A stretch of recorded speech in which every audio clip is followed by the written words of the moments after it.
Okay, let's talk about the exception to the general rule.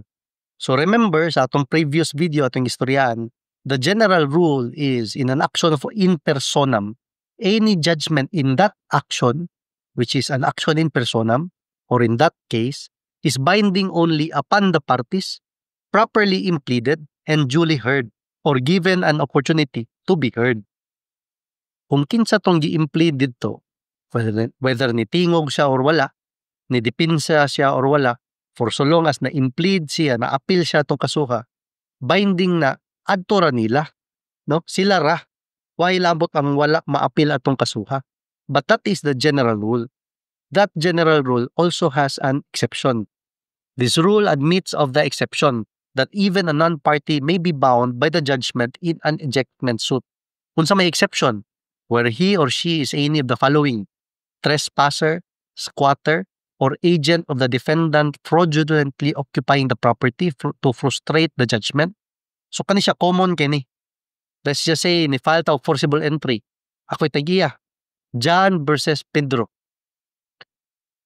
Pagkatunga-tunga sa kaso, wa na si Pedro, ang anak ni Pedro gapuyo.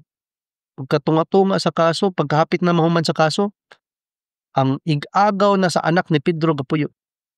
Pagkahuman na sa kaso, ang gapuyo si Juana, let's just say si Robert. Pagpanahon mag-demolish na si Josie, mo na gapuyo diya sa yuta. Ay kung ina, mobalik ko file sa kaso. Do we need to start over again every time there is a new illegal occupant in the property? Dili, pod exception to the general rule. Otherwise, walay kahumanan ng kaso, no? So that is the momgun style sa uban. Magilis-ilis o gapuyo. Mingon rin nga, wapoy labot ng kasuha, inyuham ng kaso. So that is not uncommon. And this exception to that general rule, it is very important. Otherwise, di dyan mahuman ng kaso. Sa tinudanay lang, no?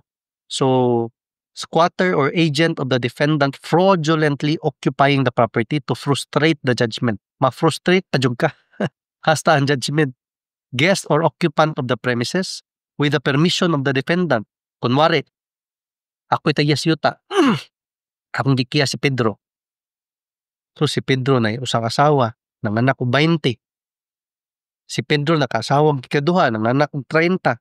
Wa to sila labot sa original case, pero it does not mean nga wa sila labot sa kaning judgment nga mugawas anang kasuha. Otherwise, every time manganak si Pedro, every time manganak tong akong gipapahawa ng yutaa, magsige ko file og bagong kaso, way kahumanan. So that is a very reasonable exception.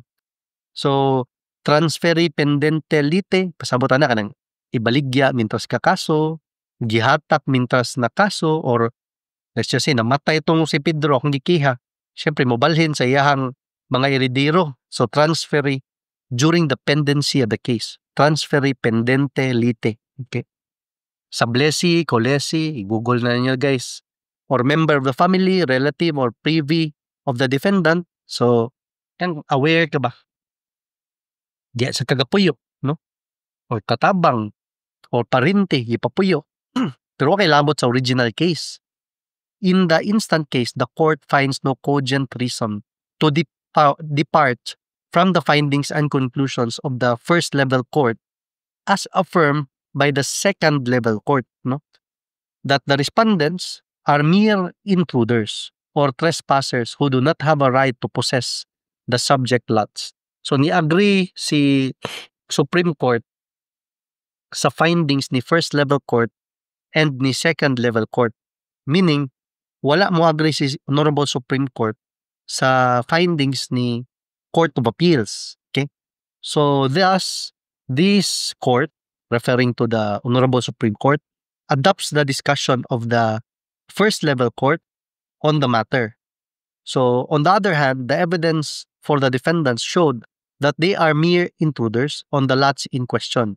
They are occupying their respective portions simply as places to stay with the intention of acquiring the said properties in the event that they are public lands and not allowed or not owned by any private person. It is noted that while the defendants had declared their houses and improvements for tax purposes, Not one of them had declared in his name the lot in which his house or improvement is built on. So they just wanted the petitioners to show proof of their ownership of the lot. It was indeed revealing that while professing that the lots are public land, the defendants never bothered to apply under any of the legal modes of acquiring land of the public domain for the portion occupied by them. Obviously, their physical possession of the premises was not under claim of ownership, or it was not in the concept of an owner. Okay? So, ilang possession, ga-possess lang sila, but it was not in the concept of an owner. Hence, the defendant's possession cannot ripen into ownership by prescription as claimed by them. Kaya ilang mo point ato nga, kadugay na mo diri, kami na tigiya ni, mao man ay kuan gud essence sa kanang claim of ownership by prescription. Prescription gidugayon length of time. Kumbaga gapuyo ka na diyang lugar, dugay na kayo, ilang gibuhisan ko no, ilang mabalay, pero ang yuta wala. So di naman may gapuyo, dugay na kayo, amua naman ni, naamo na ni. Dili daw to mahimong ownership. It will not ripen into ownership. Ilang pang-possess sa yuta, dili mo hinog sa pagpanagiya. Sakto ba? Atong pag-translate, it will not ripen into ownership. Okay. So unsa pa may lain nga gisulti sa Honorable Supreme Court in their decision. So I will see you sa next video. Okay. So bahin na ni siya sa intruders.